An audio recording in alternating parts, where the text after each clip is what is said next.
Libya'da ülkenin meşru yönetimi yerine darbecilerin yanında yer alan herkesin demokrasi sicili bozulmuştur. Fransa başta olmak üzere darbecilere destek veren hiçbir ülkenin artık dünyanın diğer yerlerindeki demokrasi mücadeleleri konusunda tek kelime söz etme hakları kalmamıştır.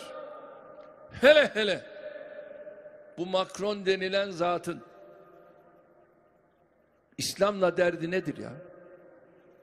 Müslümanlarla derdi nedir? Bunun bir defa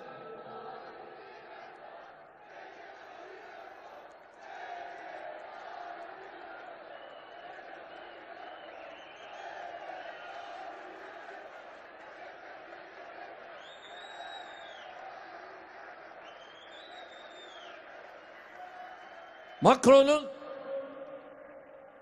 zihinsel noktada bir tedaviye ihtiyacı var. İnanç hürriyetinden, inanç özgürlüğünden anlamayan ve kendi ülkesinde yaşayan milyonlarca farklı inanç mensubu insanlara bu şekilde davranan bir devlet başkanına başka ne denilebilir? Öncelikle bir akli noktadan kontrol. İkide bir Erdoğan'la uğraşıyorsun. Ya Erdoğan'la uğraşmak sana bir şey kazandırmaz. Zaten şurada bir yıl sonra seçim var. Seçimde de akıbetini göreceğiz. Yolunun pek uzak olduğunu zannetmiyorum. Niye?